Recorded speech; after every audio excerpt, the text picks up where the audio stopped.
You guys, welcome back to Devil's Advocate with Rosebud Baker. I am Rosebud Baker. Last time I checked, and I think I will be until I die, unless something else happens, and that remains to be seen. Anyway, I'm warming up here. I'm so excited. Woo! That's the way I start all my podcasts too. Dead serious. Good God. I'm so excited to invite my guest, to welcome, to see his face again through my computer screen.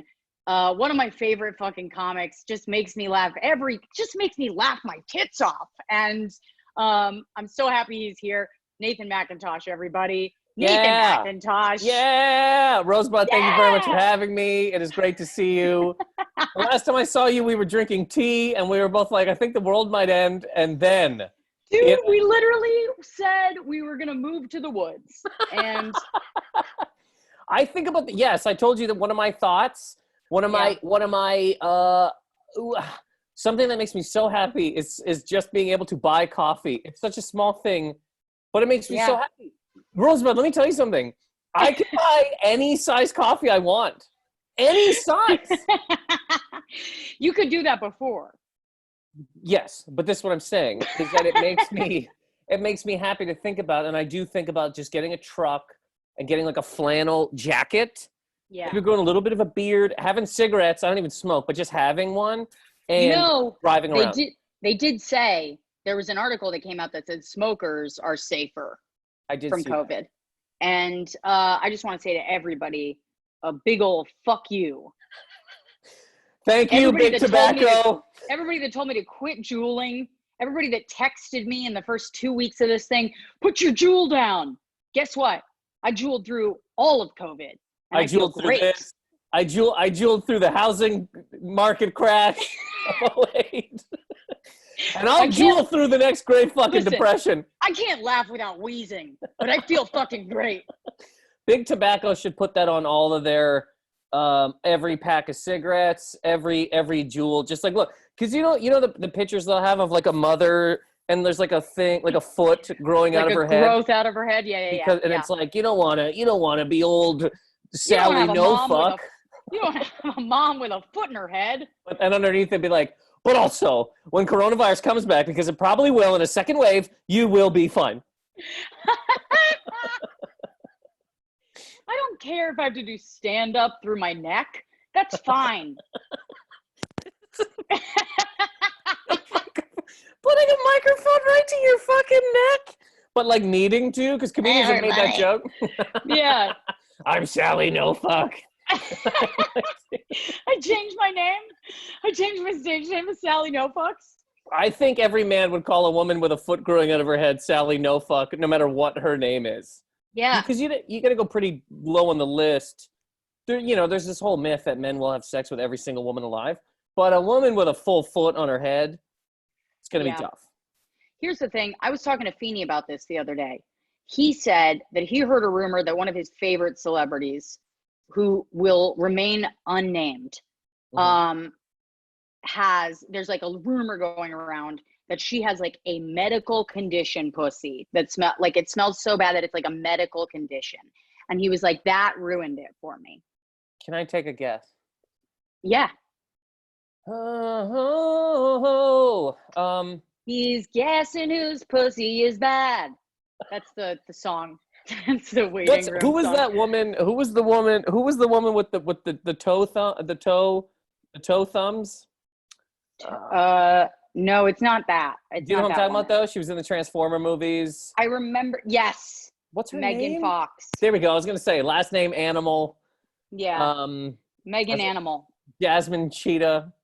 Who would have medical? Is that even a thing? That's a real thing though. You can just have a medically fucked. You can have just a swamp puss. And there's nothing you can do about that?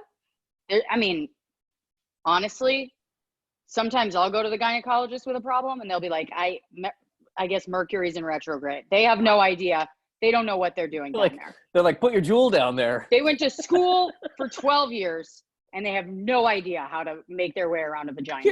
So look, your pussy smells like a dumpster, but have you ever thought about inhaling your jewel through it? Hi. They're like, why don't you sit in a bag of apple cider? Why don't you sit in a bag of it? I'm like, what about a kiddie pool? They're like, why don't you try a bag first? That seems like it'll work less. See, so now I can't even guess. I mean, there's so many, I can't even guess. I don't even know. Well, my question to you is that something that would ruin it for you? If you the hottest woman in the world, who's your favorite, who's your hottest, like, fantasy celeb? They don't, celeb, okay. Because I was going to say, they don't have names. It's just hot, big-ass Brazilian women. Faceless woman. Faceless. Face would be nice, but I mean, it could be a cashier from Brazil. She could have her face wiped off. Yeah. Just gone. Big celebrity. I don't know, man. I don't know. But would it, okay, regardless, hot woman who I'd like to fuck, would that ruin it? Absolutely. Wouldn't that ruin it? That would ruin it. So you're saying she could have no face at all. I mean, you added the no face, but we'll go with it. No, you added the no face. No, you started thinking about what she was, as long as she has a body with a shape to it, she's your dream woman. That's what you said. What I meant with the no face, Rosebud. What about a face? And you were like, she doesn't have to have a face. I meant non-famous. That's what I meant. not faceless. You can have a faceless fucking being. Faceless being is worse than old medical grade pussy. Sewage pussy. Okay. Absolutely. You need a face. Wouldn't that be a bad thing for you if a man medically, his balls, just no matter what, smelled like, that's not going to ruin it for you? Yeah, it will. It actually would, for sure. And it has. And I did experience this at one point. It was a guy with biggest dick I've ever seen in my life. Biggest dick I could have won bets with a picture of this guy's dick. So what are we even talking about here? What are we, like, what are we 10 inches? What are we talking about here? We're talking, I had him hold it up next to a beer bottle, and it was the same length. Wow. Beer, this is 8, 9? Yeah. I'm just guessing what a beer bottle is. I just reach over and there's I think it was like 9. Okay. Yeah. Like a this. This is like a beer bottle. I mean, that looks This is my whole head. That looks Jesus bigger. Christ. But that looks bigger. That's actually like elephantitis. But we're heading into like elephantitis area. But it was huge. And I'm saying, like, if I showed it to someone, they would not believe it. Do you know what I mean? Yeah. And I got in there and I was like, oh, we're gonna have to pull out here. I'm just gonna have to back it up, because the closer my face got to that area. Yeah. I started to like go blind. Like, it was like so bad that I was like, I feel like I'm actually eating pussy, and it's not a healthy one. And this was the day that you needed glasses, right after. And that is why I got glasses. Yeah, I got. I walked out of his apartment in Chelsea, and I got these glasses. I was like, I'm so sorry. I can't. I walked into 3 bodegas before I found a glasses place. Spinning the little charger rack. Trying on phone chargers. Feeling my way around with my hands. Just trying to feel my way around New York City when it was safe. This legit, you just reminded me that this happened to me with a woman who every single piece of her smelled like garbage. We're talking top to bottom. Top to bottom? Whole thing. Like her skull smelled bad? Maybe neck up, fine. Everything else, all the hot spots, bad. Not one. Wow. Yeah, it was very. That's just bad ventilation. Well, see, the thing that, like, she was like, hey, I'm going to come to your house this weekend. So you're like, I know what that means. We're adults. Yeah. I pay tax. You're just going to come to my house. you're not going to inspect my home. Yeah, you're not going to level things.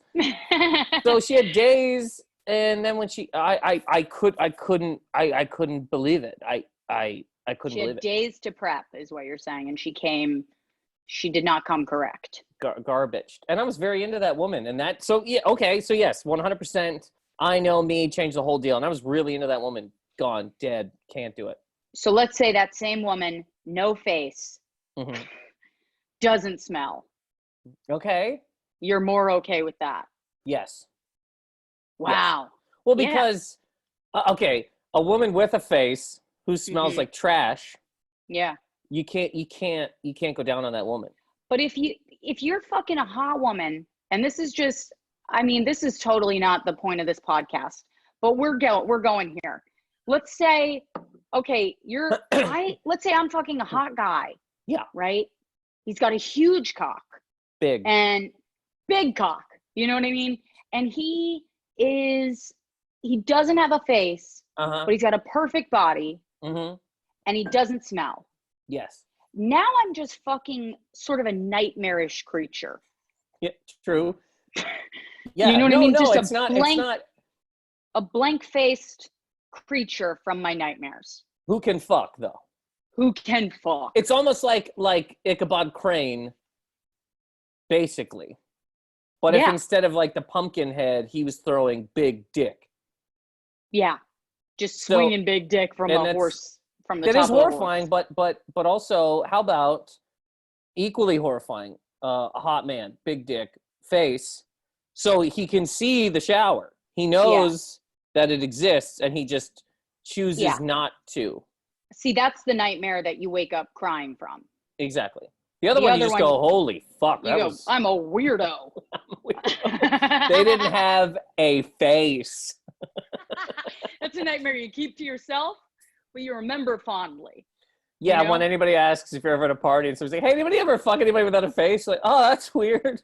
Just take it. Oh, odd. Me either. But I mean, the smelly woman, right? Who, if she didn't have a face but smelled good, I can put that woman's foot in my mouth. If you smell horrible and you have a face, this is a waste of Nathan, it always comes back to feet with you. Well, and you don't seem like a foot guy. It's a weird thing. Wait, what's that even mean? What are you gonna look like? What are you gonna dress like Ace Ventura? You're always coming back to feet. Because they're so important. Do you know how important they are? They're the starting point of your whole. They're the bottom. When people talk about top to bottom, they're the bottom. And people look. It's the whole thing. It's one of the extremities. And if that's a fucking gong show, there's a pretty good chance the rest of it is a gong show. A circus. In my head, circus. Yeah. A circus pussy. Your body is a circus. Okay, it's a different.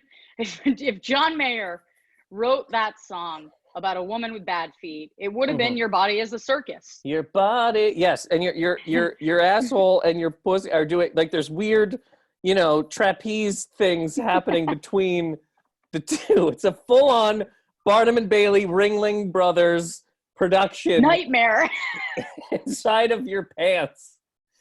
If your feet are horrific. You're right. Well, my thought is, I will tell you this. Go ahead. In moments in my life when my feet have been the worst, I gotta say, those are the moments in my life that I'm not proud of. Those are the moments in my life when I was like, I wasn't paying attention to detail. I wasn't on top of my shit. I didn't look my best. You gotta take care of your feet. They're the foundation of your body. Truly. Yes, they are the foundation of your body. And if your house is built on old, dead leaves, that house will fall down. Crumble. Yeah. It will crumble. That's great. That's good. I think that's just good advice for anybody listening to this podcast, that if you're not taking care of your feet, you can just go ahead and unsubscribe. All right. Hit that unsubscribe button. Do not buy anything from me. Kill yourself, you faceless whore. Go ahead and fuck right off. Okay. Buddy, it's good to see you. Dude, it's good to see you too. How have you been dealing? We talked when I was in LA for a little while. Yeah. We had that talk about how couples are, if they're not fighting, they're out of their minds. Yeah. And I got to tell you, I've been keeping up my end of the deal with that. I've been fighting a good amount. It's always a fight about how Andy won't listen to a cult leader that I subscribe to on YouTube, or because he's too negative for it, or we fight about just another another philosophy that I subscribe to that he doesn't. It's a very philosophical, these are very philosophical arguments. Yeah, it's like if I'm into a conspiracy theory and he can't see the side of it that I am seeing, I just start to go, you're a simpleton. All right, okay, so I have two questions now. Two questions. Yeah. Who is the cult leader on YouTube? Or if you don't want to answer who it is, what is it that they are, what do they do? What is it that they are? Okay, he's legitimately an insane person. Mm-hmm. He thinks he's an alien who is channeling the future, channeling wisdom from the future or from another dimension. I'm not really sure. I try not to think about that part of it, because if I think about that part of it, I can't get anything out of what he's saying. Yes. So I just put that aside and I listen to what he's talking about and I go, okay, I love what he's saying, and I'm not going to think about who this man is or what his house looks like. Well, what is he saying? He's saying things like, it's basically just general life advice that if you are, he's like, whatever it is that you're doing in your day-to-day life, you should follow your highest excitement to the best of your ability. So that doesn't necessarily mean that you should go out and try methamphetamine. It means like, if you're going to work, right, and you're just doing the same fucking thing every day and you feel like your insides are dulled, you should just take a different way to work to see what happens, because life rewards that kind of attitude and that kind of exploration with abundance. And that's all he's saying. And I'm like, I can get behind that. That's like simple advice for people who are afraid to follow their instincts, right? And you know, I love the way that like people will come up to him and be like, wait, but let's say I do this, let's say I follow my excitement, what if my house, what if my roof leaks? And he's like, and he'll just like shit on them. He'll be like, that's what you're worried about? Getting water on your head? And he'll just like shit on them for that. And I love that attitude. Yeah.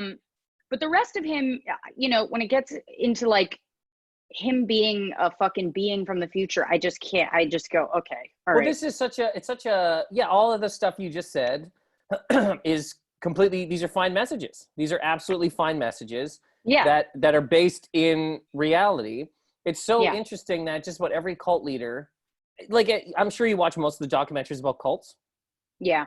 They're so interesting. I love them too. They're great. It's just so funny though that it's always like, hey, we're all going to love each other and we're all going to do this. And they go, great. And then there's always some fucking, it's either the guy being like, okay, great. Now that we've understood that, I want everybody. I'm going to fuck your wives. I'm going to fuck all of you. I'm going to fuck your kids. I'm going to fuck you on top of your kids. And people are like, wait a minute.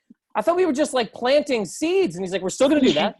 But I'm going to pound your wife's ass. Listen, those seeds aren't going to grow unless I can fuck your wife. Absolutely.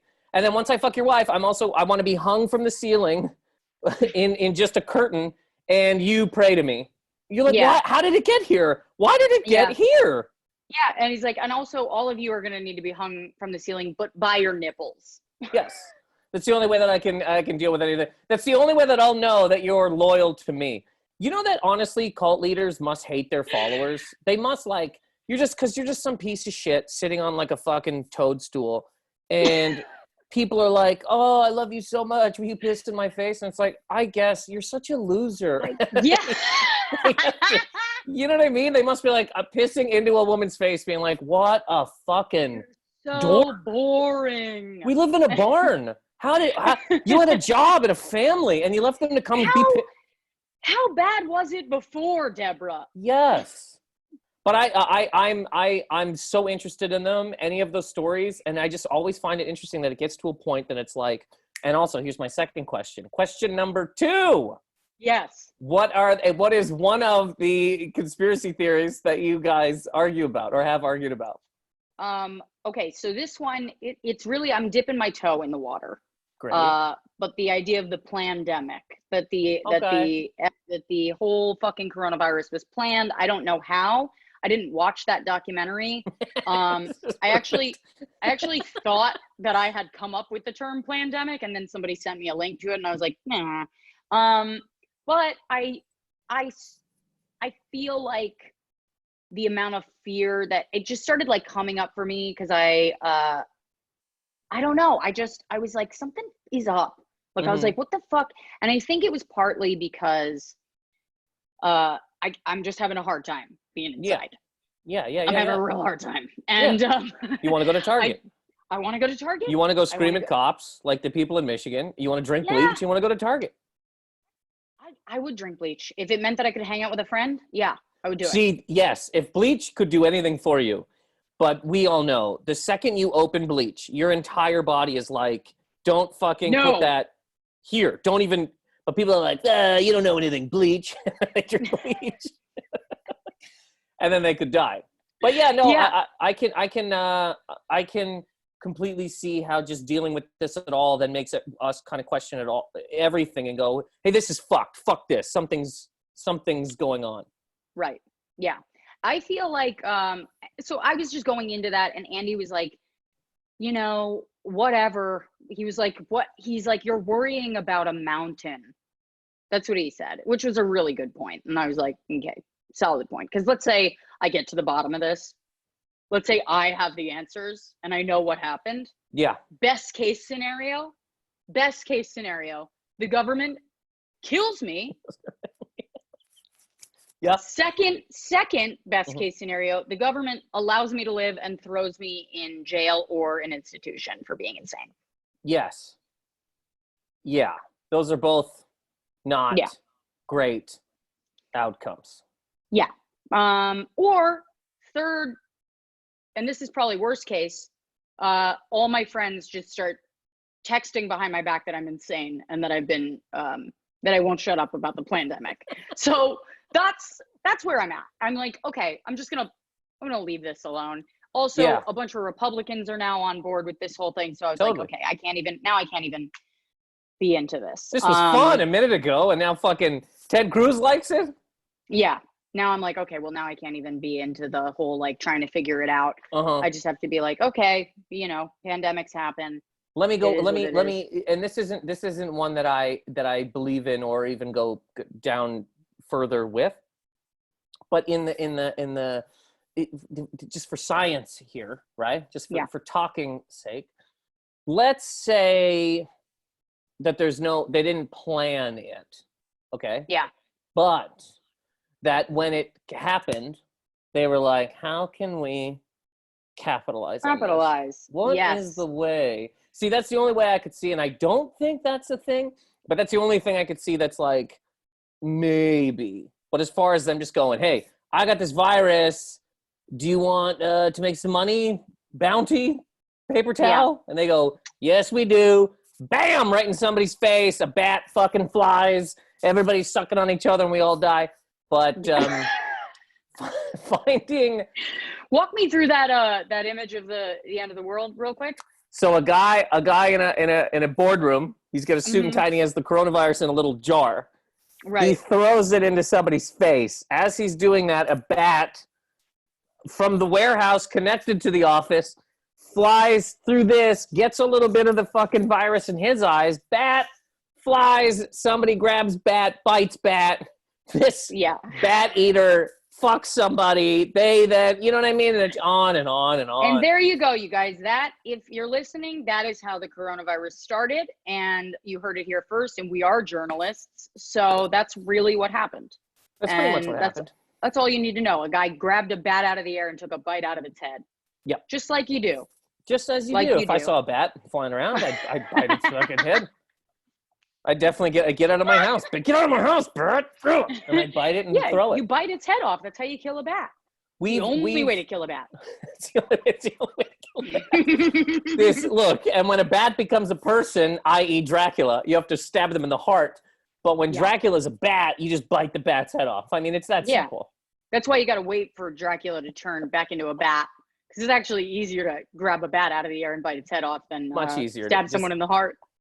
Much easier. But the pandemic thing personally, I'm not super into, but I do love some conspiracy theories. But some of them I'm like, Have you and Liz gotten into anything, any arguments about this stuff? These like your theories? I feel like Liz would be into it. No, she's not. She we've gotten kind of in arguments because I sort of fly off about things, and I'm like, I sit around and I'm like, well, this is it. This is over. Anything that I work towards is fucked. I can't even go back to that. And I'm like, I just get, I just go real internal, and we'll get into fights about that because she's like, why? What the fuck are you doing? Why is this? Why are you just destroying yourself in this whole thing? And then, there's a back and forth of like, right, just freaking out. But the actual when she says to you, why are you freaking out about this? Do you explain to her that you started from the bottom and now you're at the bottom? Do you Hey, Liz, let me run this by you. So none of it meant anything. Let me just walk you through the steps here real quick. I built an act over a course of maybe 12 to 13 years. And I can't remember any of it. If you put me on a stage right now at Madison Square Garden and you filled it, I would not remember my jokes. Oh no, I would just come out and be like, I want to the person who ate the bat. Point them out. Turn on section 207 and point out the bat eater. Honest to God, in actuality, right? Yeah. Okay, let's say comedy came back tonight. Let's just say New York was like, Cuomo was like, you remember what I said yesterday about June 6th? Fuck all that. Back in there tonight. I'll see you at the Comedy Cellar. Right. He drives from Albany and he sits front row at the Village Underground. If comedy came back on tonight, I don't know about you, but I would, like if somebody called me to go do it, I'd be like, okay. But the whole time I'd be like, but aren't we all changed now? I can't just like, what do you do? Pretend that none of this happened and just be like, oh, fucking Hulu's weird. The fucking menu, There's nothing, it's like I could go on stage and I could go into my jokes and it would feel like I was selling, like, what's something useless? Degrees. No, like horse saddles. Like I'm talking, it would feel like I was selling a goat. Yes. To people, like it was currency. This is what I mean. So even when you talk to some people, some comedians that are like, oh yeah, it'll be back on in July, let's just say, and you go, okay, cool, let's go with that. But we've all shifted to a degree that's like, can you just turn that back on? Are people you know what I actually just realized is that if I did try to sell a goat, it would be more useful. Oh God, yeah. Doing my jokes because people need milk. People need milk. Goat cheese. Amazon's slow, So and then I kind of go, and that's another thing that I go internal about, because I go, am I the only person that maybe I was never good enough to just compartmentalize certain things and just go, it's back on, so this is what you do. Or I go, is everybody a fucking sociopath? Like, yeah. How do you, like, I get it, we'll get back to some sort of regular life eventually, but like, if it just came back on today, you're just going to go up and fucking tell jokes about cheese? Right. How do you do that? Right. How do you fucking do that? Was I ever talking to a person, or was this a faceless fucking, perfectly smelling, ready to fuck nightmare? You know what I mean? God, I love that came full circle. You got to bring it back. I really do. God damn. You still got it. See, this is what I could do a podcast live for sure, but stand up itself, I'm like, have you done the Zoom shows? I have done the Zoom shows, and let me tell you something. I would rather fuck a kangaroo than do another Zoom show. With a face? It doesn't even matter. I wouldn't even care. It's just, it would be more entertaining. I would sell a video of me fucking a kangaroo to my OnlyFans. You know that was at one point. And get more out of it. You remember when I'll say this quick, and then I do have a thought about the Zoom shows. Do you remember when the internet like kind of first started, like early 2000s? Yeah. And it was all just fucking death and animal fucking. Am I crazy? Yeah, no, I remember that. Every time I went to somebody's house, I'd be like, you got to see this. And it was always a woman blowing a horse. Blowing a horse, or somebody fighting a bum. Yes. And we were all just like, what? We all thought it was hilarious. Like, it was like, I remember in college, bum fights, like the video, Like Hated people those. would watch those and just be dying laughing. And I was like, this is the worst thing that's ever happened to the world. I hated it so much. I hated it. But it was that was such a thing. The amount of weird porn that I saw at that time, I honestly don't even think you can find it anymore. Or like beheading videos. I remember going to people, like we're talking about like 12-year-olds. They'd be like, hey man, before you play GoldenEye, watch a fucking Russian soldier get his head cut off. That's the thing. It's like you hear people complaining about how everyone's like policing one another online. And it's like, yeah, but it's better than before. Yes. Like it was not great before. When it was just the Wild West. Wild West. And we were all watching people just jumping to their deaths for entertainment. Yes. Like that was bad. Very bad. It was really bad. It was horrifically bad. And it's good to know. Find horse porn.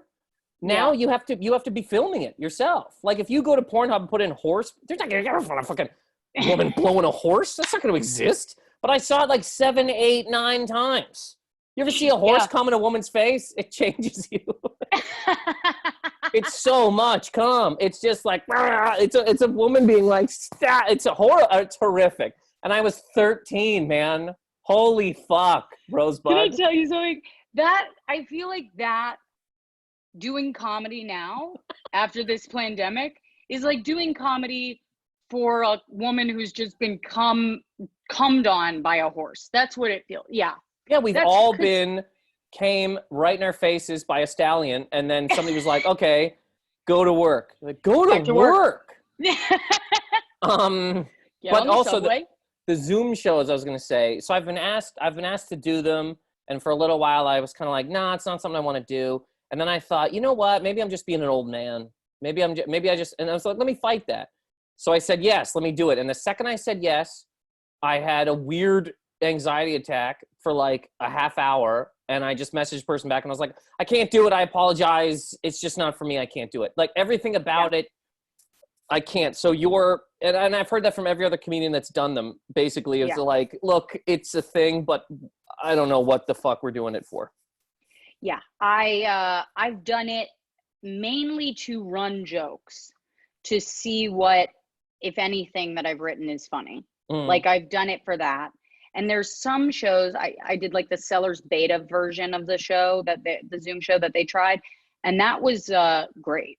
Weirdly enough, that was like, I felt like it was great. But then right afterwards, I just got so fucking depressed. Yeah. Like I got so depressed, and like, I was like, that was like a taste of something that I needed so badly. And then I did another one for this company that does like, they're trying to do like online entertainment. And I started doing abortion jokes for these people who are like in an office. And I was just like, okay, well, this is wrong. This is wrong. I'm just telling these people, it just sounds like someone's sad diary. When they're not on board and you're doing a Zoom show, you sound like a fucking psychopath. It's like you're doing a 13 Reasons Why video. You know? It's like, these are the reasons why I'm going to kill myself. And thank you all so much for tuning in. Have a good night. And then, bloop. Yeah. Bloop. You hear the Skype thing? Bloop. What's crazy about it too is like when you do bad at a show, you can leave the venue. Yeah. When the venue's your fucking house, you now have to walk around your own house and be like, I just bombed in my own house. Not only that, it's like when you leave a venue, they don't watch you leave. Yes. They don't like they're watching someone else. They're in a new moment. You can sneak out of there, just slide out, just Irish goodbye. But when you bomb on a Zoom show and then they have to watch you look for how to get out, and then you just are like silent while the host is like, thanks for coming, Rosebud. You're like, yeah, okay. You know what I mean? And absolutely. They watch you leave. That's the saddest part. And then you're sitting in your home and you left, but you're still in it. It's the worst. I don't want any of it. So I've just been like, instead of going through any of those feelings, I'm just like, it's not for me. If stand-up comes back, I'm back. If it doesn't, I'll do this or lean out my window and yell at birds. Yeah. That being said, you guys, if you're listening right now, I'm doing a Zoom show every Monday in May for JFL. It's called New Bits for the Afterworld. And you can tune into that. Just follow my Instagram. And I'm down to do 1 or 2 of those. So I'm back. I just remembered I'm supposed to do one for JFL at the end of the month. We'll see what happens. Yeah, are you doing the Sklar Brothers one, or are you doing the? Yeah. You should do mine too. I'm in. Yeah, it's fun. We're running new bits. That's not a party. It's so funny. We're like shitting on the whole idea, and then we're like, let's try it. This is comedy in a nutshell. It is comedy. It's like you try to leave, and it just doesn't. I don't know. I feel like there's a lot of people that I've talked to that are like, oh yeah, I thought about quitting. And I'm like, it's the first time in my life where I've been like, yeah, you should quit. Now's the good time. I mean, this is the perfect time to get out because nobody's watching, nobody's paying attention. You could just go. Yeah. Yeah, dude. You can go, you can slide out. It's like leaving the venue. You're just making a silent exit. Now, let me ask you, are you feeling like it's going to open up again soon? Because this is the thing. We're recording this the weekend before Mother's Day. This is Mother's Day. So the stay-at-home order is supposed to end on that's okay. On what day? Well, they just changed it yesterday. Apparently, June 6th. June 6th supposed to end. So they did change it. Yeah, but New York City might even be like New York State. Some things are going to be. See, I was going to ask you if you thought they were going to change it. I think they're going to change it again from June 6th. You think it's going to be further than that? Yeah, but even if they do, I don't say this in any kind of super negative way. There's a feeling I have that we're not going to do stand-up again until 2021. But pretty much all my road dates have been pushed to 2021. Yeah. And if it happens before that, great. But there's just something, Live Nation has changed all their stuff until next year. There's supposed to be another wave. Even if New York does open up, bars and restaurants are like phase 4. It's like, places we need, places that people just like to go to, parks, and then fucking our entire life. Yeah. So, I can't, it's weird. When I talk about it, I start to get so fucking depressed. Yeah. Like when I start to think about it, I get so depressed. But that being said, like I'm gonna start hanging out with my friends one-on-one. Like before all of this is over. Like I can't, I'm a human fucking being. I have to I'm gonna go to a friend's house. All right. Fucking being. That's it. I'm a human being. I gotta see. And listen, I'm not going to be out there fucking rubbing elbows, doing Molly with the public. I'm going to be going to a friend's house to have some fucking dinner. Yes. No, I agree with this. I am also a human fucking being. And I think these are the things that we have to do because long term, that'll probably be more deadly to any of us than being scared of a virus. Yeah. What do you think are the good sides of this whole thing? Because this podcast is Devil's Advocate. I'm trying to I never stay on topic. It's a lot like yours. I never fucking. Don't pull mine down with you. Don't you do this? No, I'm kidding. You do a way better job of trying to keep it on track. I'm kidding. It's the same thing. Positive Anger, which is going to be doing live Zoom shows, everybody. Mondays to Thursdays, 24 hours. No, I hear what you're saying. Are you still doing your podcast? Yes, I started a YouTube for it and a Patreon for it. Hell yeah. Took me fucking forever. That has been one good thing for me in terms of this is I go, okay, let me look at some of the other aspects of my life and try to figure them out. So there is definitely good to this. I think the worst thing you can do, when you see people now, it's still I've been cutting my own hair. It's not the best, but I'm trying. It's good. Thanks, buddy. You're doing a great job. Baby dog's losing her mind. But when you see some dudes full beard and their hair's all fucked and they're like, well, what's the point? That guy, let him go, man. Let him go. Because if you can't do something for yourself, do something let him out of his house. For yourself. Why would you only cut your hair to go to your job that you don't even like? Cut your own fucking hair for your fucking self. Yeah, for your fucking self-esteem. Yes. If you've ever heard of it. So I think, in a small, stupid way, that is one of the positives of this deal, is that you can focus on some of your own things without the weird. Isn't it kind of strange, honestly, that when you aren't running around trying to make money, and I think this goes for everybody, when you're not running around making money, you can really kind of go, I can do this and this, and you just said that you want to talk to your friends. Not that you wouldn't have said that regardless, but when everything's on, we have all these other fucking worries of I gotta get here, I gotta do this, I gotta make money for this type of thing. We still want to see friends and all that kind of stuff, but you know what I mean? Anyway, the only reason I bring that up is because you're I want to see a friend. You didn't say, this needs to come back on so I can fucking make.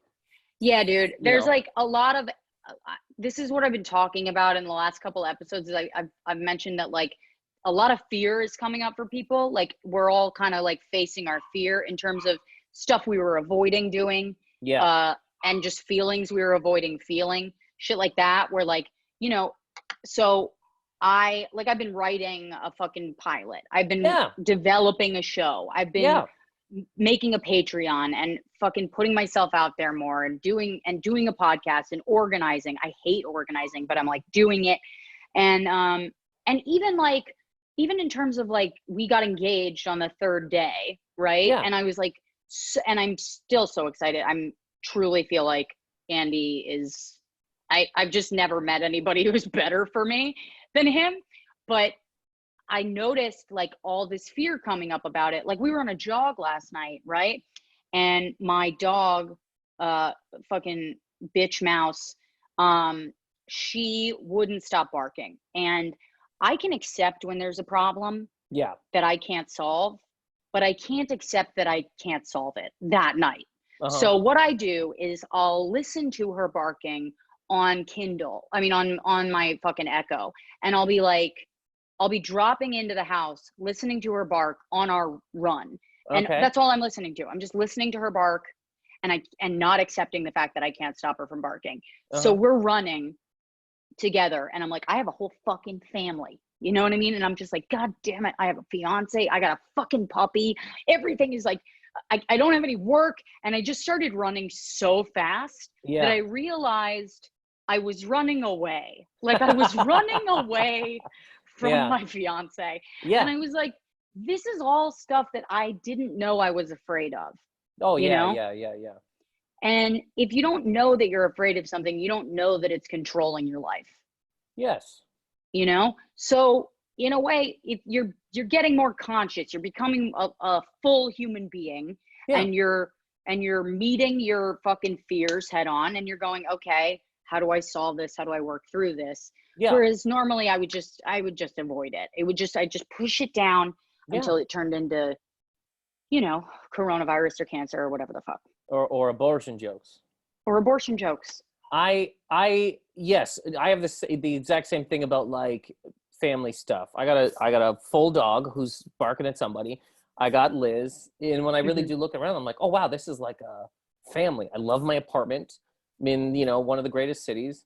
But when I'm running around, sometimes I don't think about that. But then when I do sit, it scares the fuck out of me, and I want to leave all the goddamn time, which is why I think about truck, plaid jacket, one cigarette, and any size coffee that I want, Rosebud. Yeah. But then you go, but is that who I want to be? Is that what I want to do? Is that what I want to be? Yeah. I want to be a 45-year-old man pulling into fucking McDonald's for another coffee, looking at some 22-year-old psycho. You know what I mean? Yeah. So you go, okay, well, these are things I have to actually look at and deal with and fight with and actually figure out. Rise above it. Yeah. As well as the other things. And I've been trying to look at I've been trying to learn about money a lot more, reading books, listening to books, figuring out like just like investment type stuff again that I've put off doing. Right. Yeah. It's so funny. We're all kind of becoming Coke heads, just not on Coke. We're like, yeah, I'm going to start a business, and I'm probably going to raise a farm.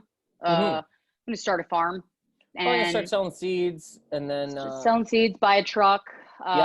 It's funny how many things I've thought to buy. I've bought so many things that like a new box comes every day that I don't remember purchasing. Yeah. Even when I was in the sublet, I was like doing things for their house that I was just like, I just need to make their house better. And it's like, you don't fucking live here, bitch. You're just buying your feelings. But I was going to say, when this whole thing started, you posted a text from your brother. Oh yeah. Who he famously said, "I'll be brief." And the text went on for, I think it was about 17 Instagram stories. Yes. Talking about the effects of the coronavirus and what we should do. This was right before it happened, but he was like, here's what's coming. Yeah. And I wanted to know if we could maybe revisit that text on this podcast. If we could see how much of your brother's text was accurate. Oh, it's about all of it. Other than, let me see if I can find it. It's about all of it. Well, here's the thing. I'm going to have to see if I have it in my pictures, because my brother, that he didn't stop at, that's all of his texts to me. They're all like, example, last night he goes, I got the perfect investment strategy. And before I'm not looking at that as like but before I could even get to my phone, like nine things of like, oh my God. And he might be wrong, he might be right, but most of the Corona stuff he was pretty right about. Certain things have not come to fruition yet, that are horrifying. Yeah. That are truly terrifying. What did he say? What has not come to? All right, so let me ask you this: what has not come to fruition yet that he called? A war between America and China. Okay. And look, that would basically almost be the end of Earth. There's some smaller stuff before that, but it's like.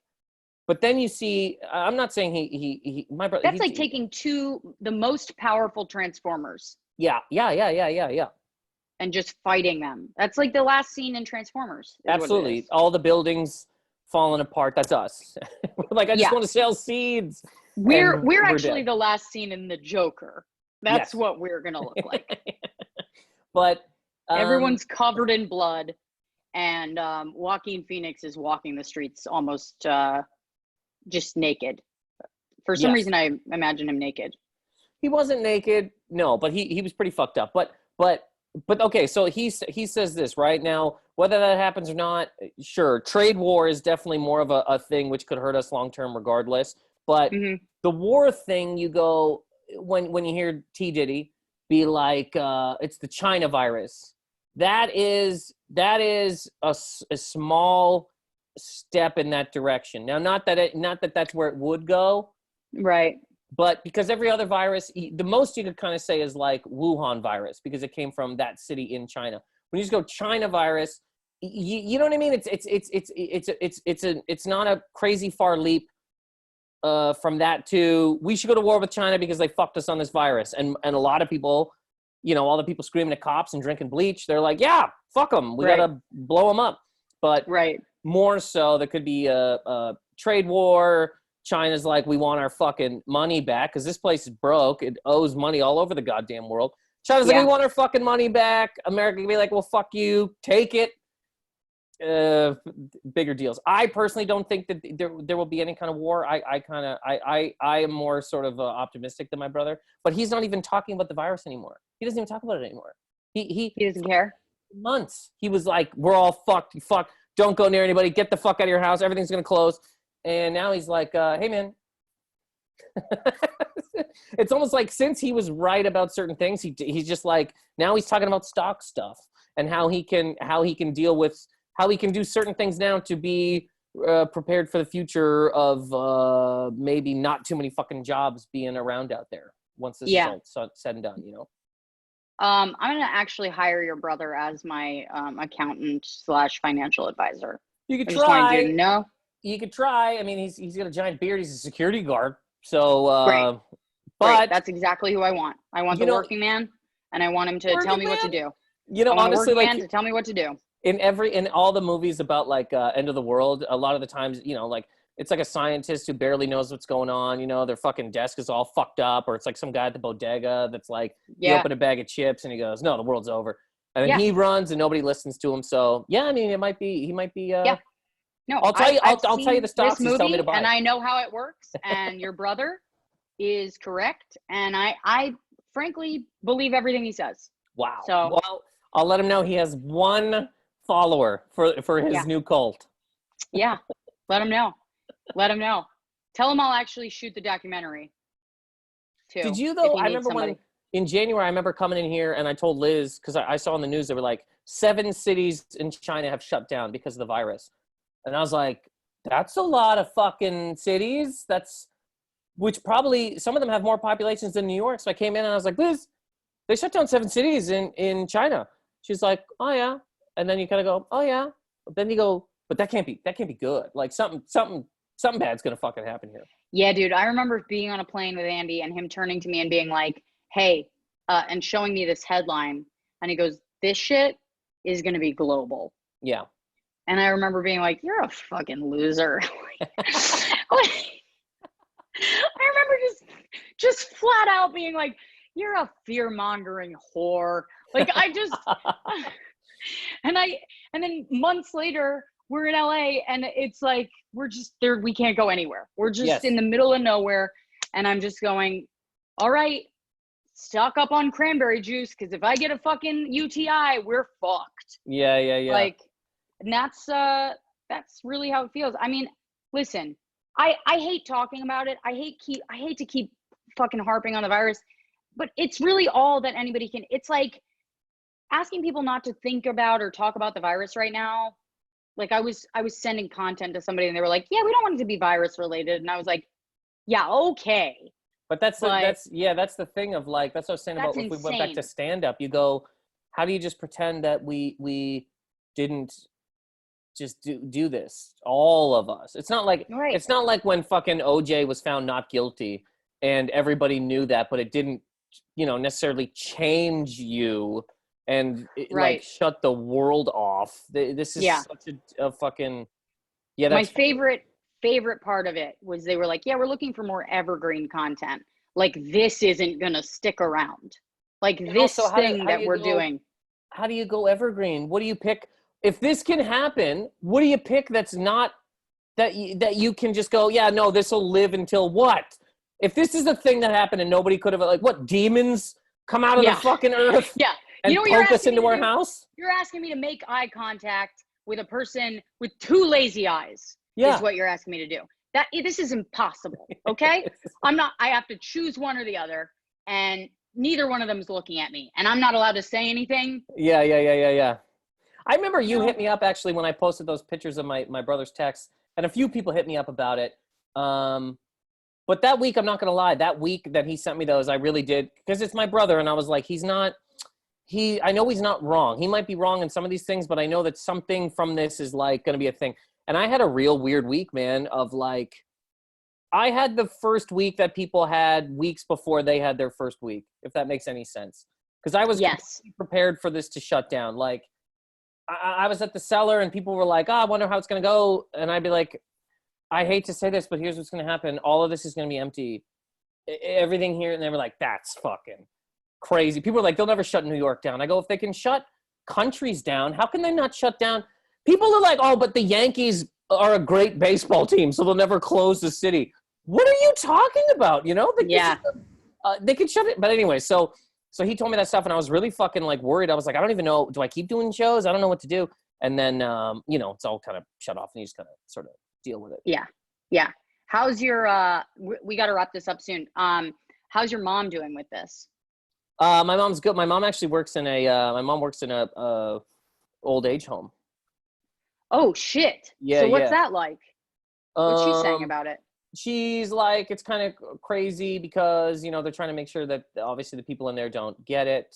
Yeah. She said the thing that really sucks is because people can't go see their family members anymore. And a lot of these people have like Alzheimer's and dementia. They don't understand kind of why that is, but it's really fucking them up. So she's like, her job is just much different now and more stressful than it would have been regardless. Yeah. I actually started writing to, I like basically had an opportunity to get a senior pen pal, and I wrote to them. Really? Yeah. Yeah. And because they're like not able to see their loved ones right now. Yeah. And so I wrote to this guy, and this was weeks ago, and he has not written back. So I'm just wondering if either, okay, he's dead.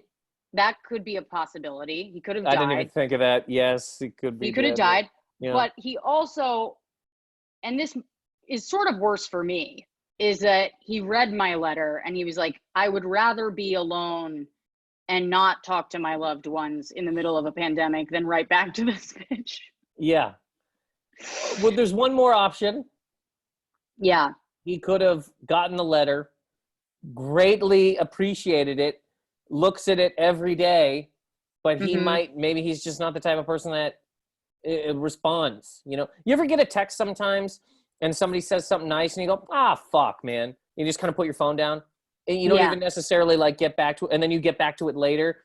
Maybe he's in that phase, you know, he read the letter and he's like, Jesus Christ, you know? Yeah. I mean, I tried to be funny, and that might've been a mistake. He might've just been like, this is not okay with me. I mean, that's super nice of you, dead serious, because when you do think about it, even like you were saying at the beginning of this, like, you know, you're freaking out sometimes, and I've been freaking out, but like, you have Andy, you have a dog. We can still somewhat do our jobs, even if it does mean like writing a pilot, like you said, or something funny. Some people don't have that, man. Like I can't even imagine doing this completely by myself. Like if Liz was supposed to go to Canada, there's no way she would have got back. If it was just me here with Baby Dog, I love Baby Dog. She's the best. Yeah. I would fucking snap, Rosebud. You know? Yeah. Just by myself, I can't do it. I need to beak, even if we are beaking about how we're just about to fucking shatter and get our own trucks and drive away from each other. At least we're beaking with each other about our shared experience. Yeah.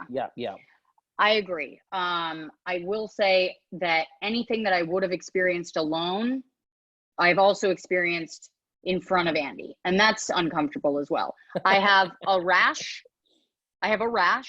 that popped up out of nowhere, okay?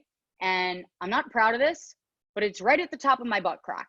And it's just like it's like a stress rash. I don't know where it came from, but my butt itches. And he had to put fucking like cream on my butt last night. And I'm like, I'm an infant now. I'm not even a fucking, how will you fuck me ever again? See, this was also right after when I go to somebody's house in the early 2000s, they'd be like, watch this horse video, right? The next video was always a woman with a weird rash and some guy just rubbing her down.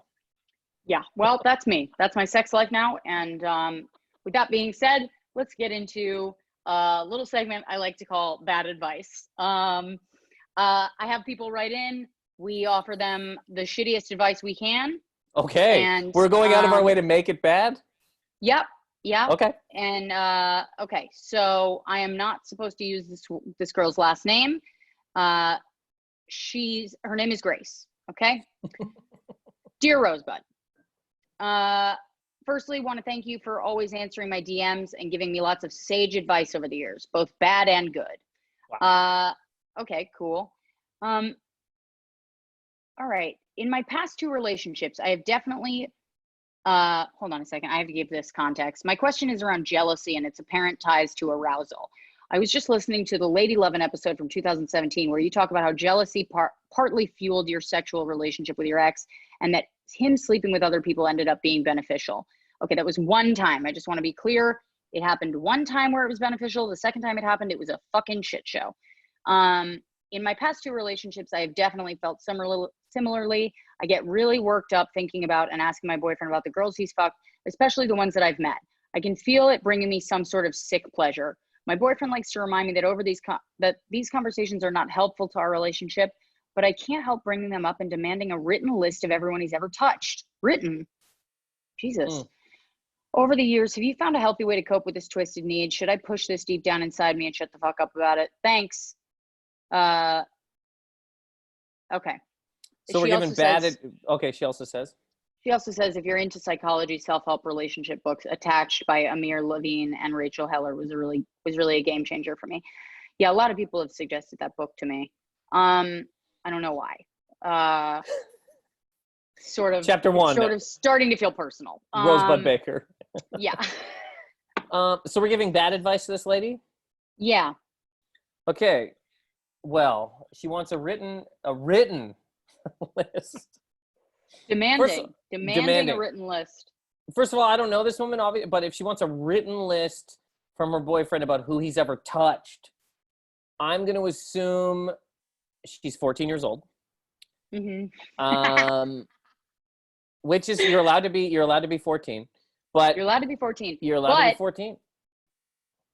But if you're in your 20s and you're doing this, well, again, if we're giving bad advice, I think it's great. I think every man you meet, you should, and not even sexually, any man you meet at all, job, friends, just go, hi, nice to meet you. And also, I want a written, detailed list of every single person you've ever touched. I want to know. I want the breakdown. You've tried. Yeah. Yes, the shit you've tried.